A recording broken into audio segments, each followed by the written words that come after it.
നമസ്കാരം, ഭാരത് ലൈവിലേക്ക് സ്വാഗതം. നമസ്കാരം. നമസ്തേ പ്രശാന്ത്. 27/5/2026 നമ്മുടെ പ്രതിപക്ഷ നേതാവിൻ്റെ വസതിക്ക് മുന്നിൽ മകളെ തേടിയെത്തിയ ED ഉദ്യോഗസ്ഥർ തിരിച്ചു പോകുമ്പോൾ CPM പ്രവർത്തകരും നേതാക്കളിൽ നിന്ന് ചേർന്ന് ആക്രമിച്ചത്. മറ്റൊരു 25 ആരെ കണക്കൂടി വരുന്നുണ്ട്. അതായത് 26 പ്രതികൾ, 5 പേരുടെ ജാമ്യാപേക്ഷ, ഏറ്റവും അവസാനം അറസ്റ്റിലായ 5 പേർ.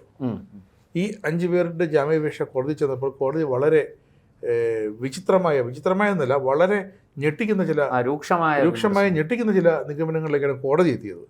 അത് നമ്മുടെ തിരുവനന്തപുരം സെഷൻസ് കോടതിയാണ്, ജുഡീഷ്യൽ ഫസ്റ്റ് ക്ലാസ് മജിസ്ട്രേറ്റ് കോടതി. കോടതി ആ ഒരു നിലപാടെടുത്തത് തന്നെ വളരെ, കാരണം ഈ കേസ് എങ്ങോട്ട് പോകുന്നു എന്നതിൻ്റെ ഒരു ഇൻഡിക്കേഷനാണ് കോടതിയുടെ ആ നിലപാട്. എന്തൊക്കെയായിരുന്നു ആ കോടതി വ്യക്തമായി പറഞ്ഞ കാര്യങ്ങൾ?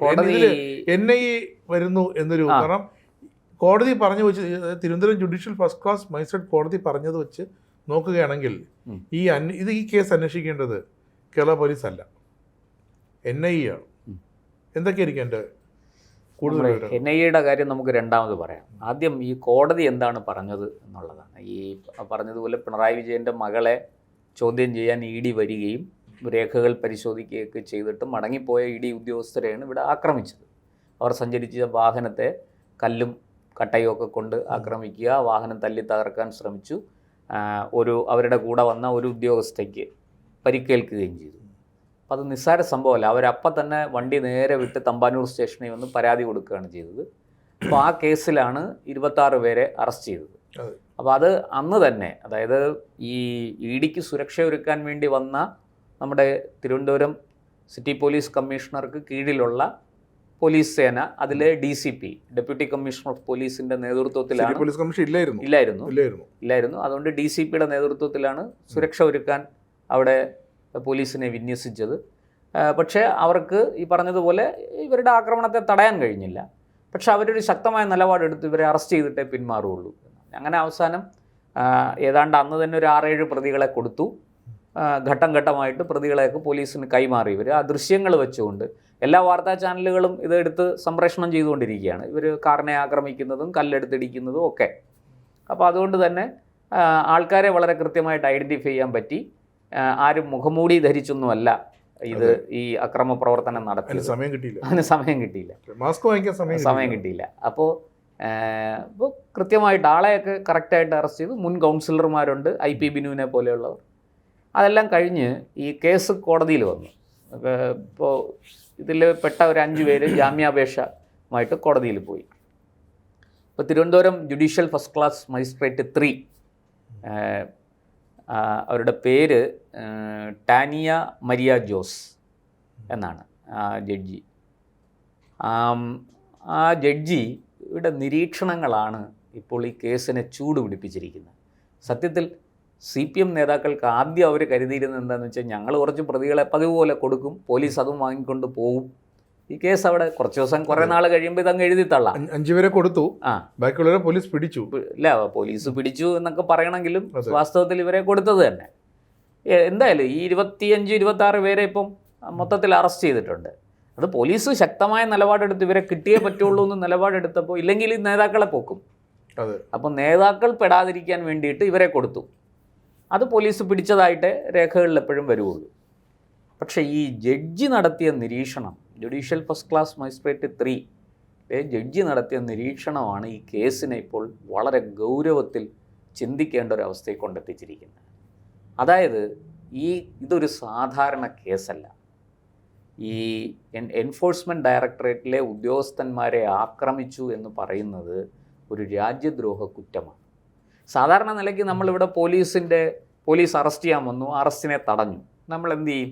സാധാരണ നിലയ്ക്ക് എടുക്കുന്ന കേസ് ഉദ്യോഗസ്ഥരുടെ ഔദ്യോഗിക കൃത്യനിർവഹണത്തിന് തടസ്സം സൃഷ്ടിച്ചു, ഇതാണ് വകുപ്പ്. ഇവിടെ പക്ഷെ അതല്ല, അതിനേക്കാൾ ഗൗരവമുള്ള വകുപ്പിട്ടിരിക്കുകയാണ്. അതായത് പ്രതികൾ ED ഉദ്യോഗസ്ഥരെ തടയുക, അവരെ ആക്രമിക്കുക എന്ന് പറഞ്ഞാൽ അത് രാജ്യദ്രോഹ കുറ്റമാണ്. സമാനമായ സംഭവങ്ങളിൽ ഹൈക്കോടതികളും സുപ്രീം കോടതിയും സ്വീകരിച്ച നിലപാട് ഉദ്ധരിച്ചുകൊണ്ടാണ് ഈ ജഡ്ജി ഇത് പറഞ്ഞിരിക്കുന്നത്. രാജ്യത്തോട് വെറുതെ പറയുകയല്ല. ഈ ജഡ്ജിക്ക് ചുമ്മാ ഒരു വെളിപാടുണ്ടായിട്ട് പറഞ്ഞതല്ല. വളരെ കൃത്യമായിട്ട് സമാനമായ സംഭവങ്ങൾ ഇതുപോലെ ED ഉദ്യോഗസ്ഥരെ ആക്രമിച്ചത്, NIA ഉദ്യോഗസ്ഥരെ ആക്രമിച്ചത്, അവരുടെ ജോലി തടസ്സപ്പെടുത്തിയത് ഒക്കെ വെച്ചുകൊണ്ട് കേവലം ഔദ്യോഗിക കൃത്യനിർവഹണം തടസ്സപ്പെടുത്തി എന്നുള്ള വകുപ്പിടുന്നതിന് അപ്പുറത്ത് ആ വകുപ്പുണ്ട്, അത് നിലനിൽക്കുക തന്നെ. അതിനപ്പുറത്തേക്ക് ഈ ഉദ്യോഗസ്ഥന്മാരെ ആക്രമിച്ചു എന്നതിനും അപ്പുറത്തേക്ക് ഇത് രാജ്യദ്രോഹ കുറ്റമാണ്. അവരെ അപായപ്പെടുത്താൻ ശ്രമിച്ചു, അതെല്ലാം ഉണ്ട്, വധശ്രമമൊക്കെ ഇതിനകത്ത് വരും. പക്ഷേ രാജ്യദ്രോഹം എന്നൊരു സാധനം കൂടി അതിനകത്ത് വരികയാണ്. അപ്പോൾ ED വളരെ സെൻസിറ്റീവായ ഒരു ഏജൻസിയാണ്. ED, NIA എന്നൊക്കെ പറഞ്ഞാൽ വളരെ വിപുലമായ അധികാരങ്ങളുള്ളതാണ്. അപ്പോൾ രാജ്യദ്രോഹം എന്ന് പറഞ്ഞാൽ രാജ്യത്തിൻ്റെ പരമാധികാരത്തെ ചോദ്യം ചെയ്യുന്നു, രാജ്യത്തിൻ്റെ നിയമവാഴ്ചയെ ചോദ്യം ചെയ്യുന്നു. അപ്പോൾ അതുകൊണ്ട് സമാനമായ, അതായത് അതിൻ്റെ അർത്ഥം വളരെ ലളിതമാണ്, ഇവർക്കെതിരെ UAPA ചുമത്തും എന്നാണ്. നോക്കൂ, ഈ സംഭവത്തിന് ഒരു ഉദാഹരണം കൂടി ഞാൻ പറയാം.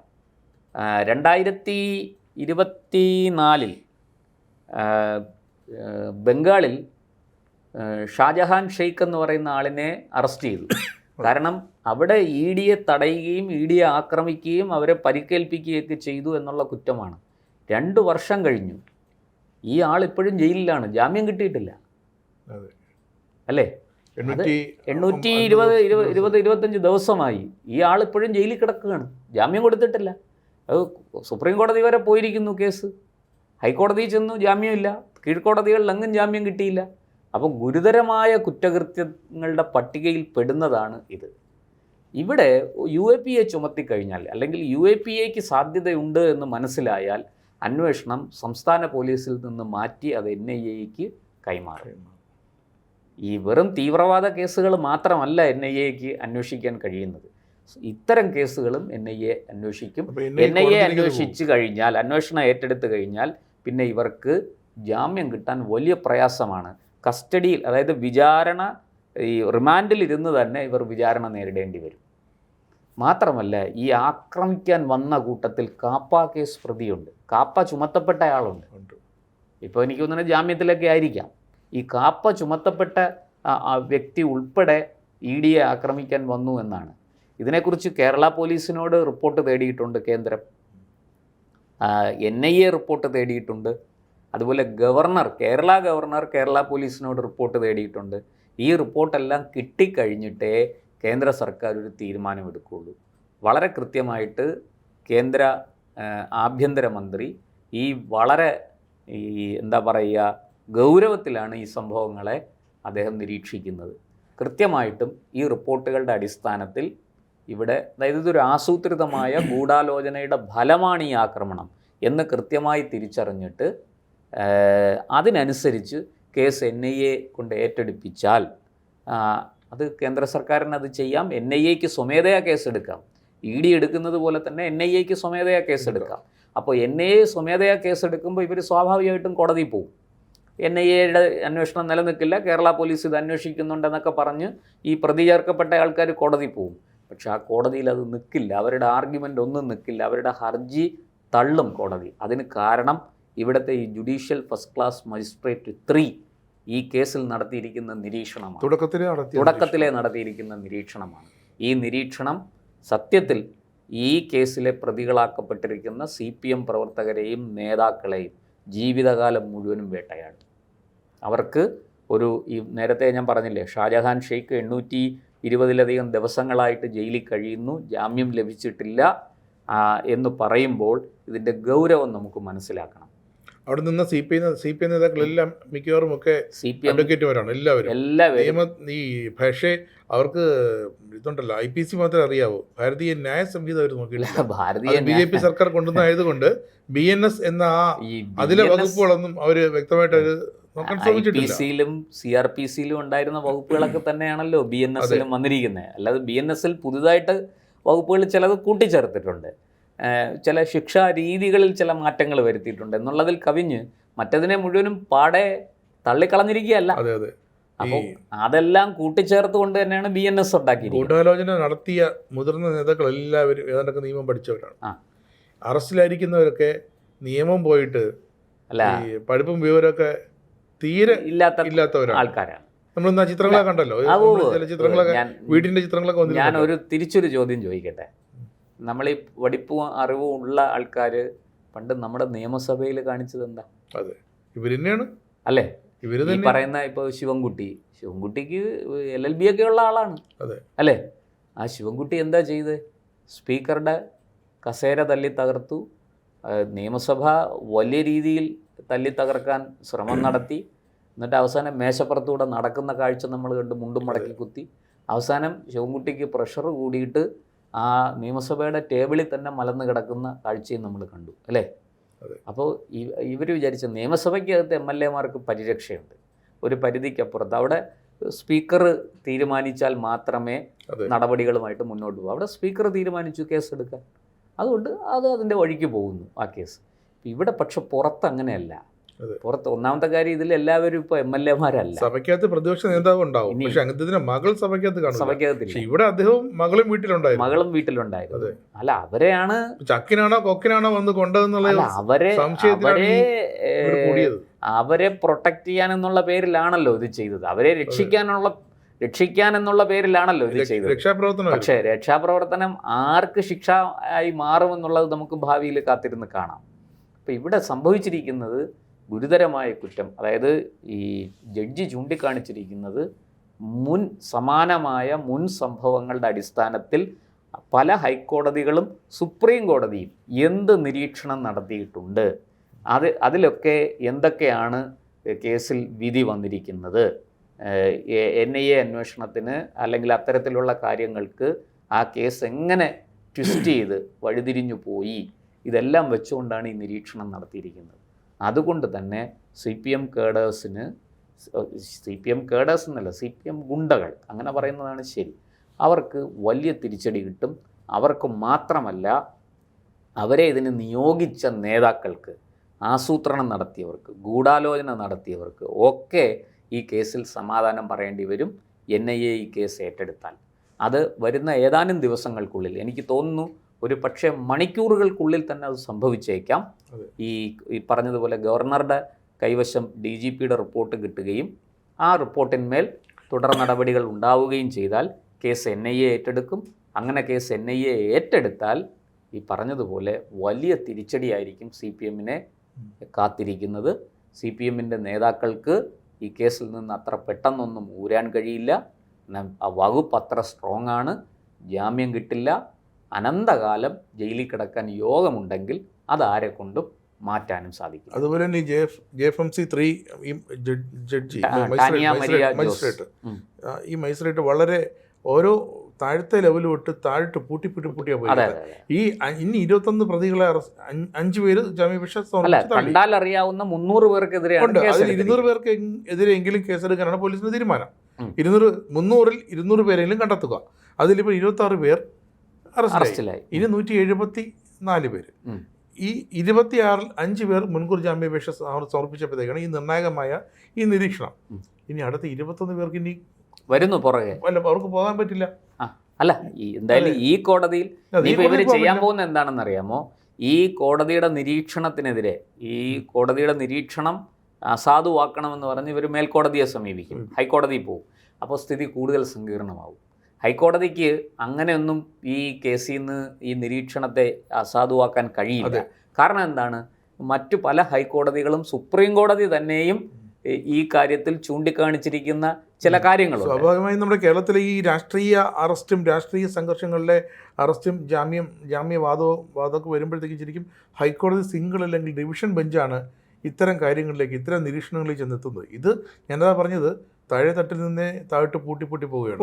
ഇവിടെ JFMC 3 കോടതി തന്നെ പറഞ്ഞു വ്യക്തമായി എന്താണ് ഈ കേസിന്റെ സ്റ്റാറ്റസ്, ഈ കേസിലെ എന്താണ് ഇതിന്റെ നിലവാരം എന്ന് തീർത്തു. ഇനി അവിടെ നിന്ന് മാത്രമേ ഏത് കോടതി ഈ ഇവിടുത്തെ ഈ ജുഡീഷ്യൽ ഫസ്റ്റ് ക്ലാസ് മജിസ്ട്രേറ്റ് 3 നടത്തിയിരിക്കുന്ന നിരീക്ഷണം ശരിയല്ല എന്ന് പറയണമെങ്കിൽ കുറഞ്ഞ പക്ഷം ഹൈക്കോടതിയെങ്കിലും വേണം. അത് എന്ത് അടിസ്ഥാനത്തിൽ ശരിയല്ലെന്ന് പറയുന്നത് അത് അടുത്ത ചോദ്യം. അപ്പോൾ അവിടെ ചെല്ലുമ്പോൾ ഹൈക്കോടതിക്ക് കൃത്യമായിട്ട്, ഇത് നിയമവിദഗ്ധരാണ് ശരിക്കും ഇതിന് ഉത്തരം പറയേണ്ടത്. അവിടെ ചെല്ലുമ്പോൾ ഹൈക്കോടതിയുടെ മുന്നിൽ വളരെ കൃത്യമായി ഗ്രൗണ്ട്സ് എത്തണം. ഇത് ഒന്നാമത്തെ കാര്യം ഒന്ന് ആലോചിച്ച് നോക്കൂ. പിണറായി വിജയനെ അറസ്റ്റ് ചെയ്യാനാണ്, ചോദ്യം ചെയ്യാനാണ്, മൊഴി അല്ലെങ്കിൽ റെയ്ഡ് ചെയ്യാനാണ് വന്നതെങ്കിൽ ഈ CPM കേഡേഴ്സ് നടത്തുന്ന ഈ പ്രതിഷേധത്തിന് ഒരു സാങ്കത്യമുണ്ട്. അദ്ദേഹത്തിൻ്റെ മകളും പാർട്ടിയായിട്ട് എന്ത് ബന്ധം? അവർ ഈ പാർട്ടി മെമ്പറാണോ? എനിക്കറിയില്ല.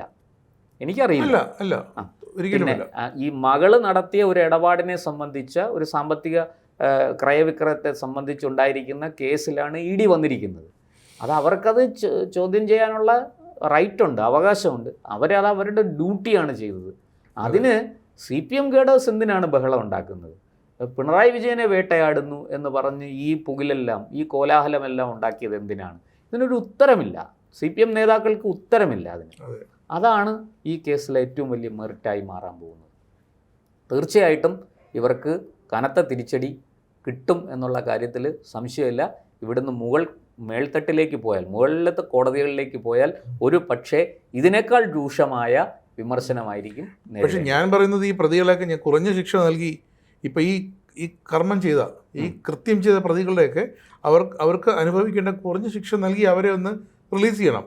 അല്ലെന്നുണ്ടെങ്കിൽ നാളെ ഈ സർക്കാരിന് പ്രതീക്ഷയില്ലാത്ത അവസ്ഥയിൽ പോകും. അല്ല, അത് റോഡിലിറങ്ങി നിരത്തിലിറങ്ങി സർക്കാരിനെതിരെ പ്രതിഷേധിക്കാനും മുദ്രാവാക്യം വിളിക്കാനും ആളില്ലാത്ത അവസ്ഥയിൽ പോകും. ഈ അനുഭവം വെച്ചിട്ട് വേറെ ആരാ വരുന്നത്? അല്ല, അത് സർക്കാരിൽ പ്രതിപക്ഷം ഉണ്ടാക്കേണ്ടത് കോടതിയുടെ ജോലിയല്ലല്ലോ. അല്ല, പക്ഷെ നമുക്ക് പറയാമല്ലോ, പ്രതിപക്ഷം ഇല്ലാത്തൊരു സർക്കാരാണെങ്കിൽ ഇങ്ങനെ പോയല്ല. അതിപ്പോ ഇവിടെ പ്രതിപക്ഷം CPM മാത്രമല്ലല്ലോ ഉള്ളത്, വേറെയും പാർട്ടികളുണ്ട്. എരിയും പുളിയും വേണമല്ലോ. അതൊക്കെ ആയിക്കോട്ടെ, എരിയും പുളിയും കൂടിയതിന്റെ ഫലമാണ് ഇപ്പോൾ നമ്മൾ കാണുന്നത്. വേറെയും പാർട്ടികൾ ഇവിടെ ഉണ്ട്, അവർ പ്രതിപക്ഷത്തിൻ്റെ ധർമ്മം നിർവഹിക്കും എന്നേ പറയാനുള്ളൂ. പക്ഷേ ആത്യന്തികമായിട്ട് CPMന് കനത്ത തിരിച്ചടിയാണ് വരാൻ പോകുന്നത്. ഈ കേസ് NIA ഏറ്റെടുത്താൽ കൂനിന്മേൽ കുരു എന്ന് പറഞ്ഞതുപോലെ ഒന്നാമതേ തെരഞ്ഞെടുപ്പിൽ തോറ്റ് തകർന്ന് തരിപ്പണമായി.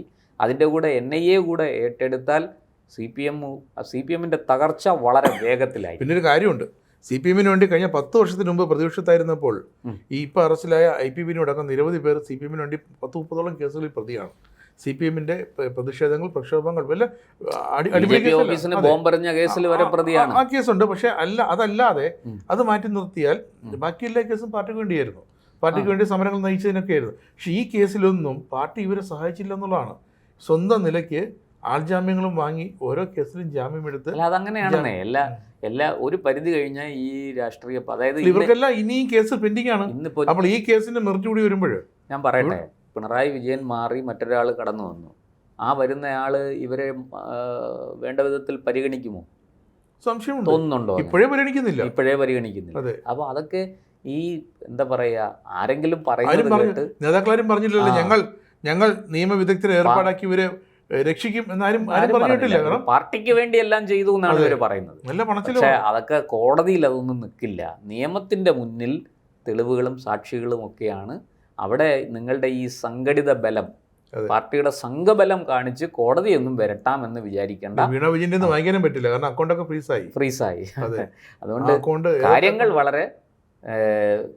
വളരെയധികം ബുദ്ധിമുട്ടാണ്.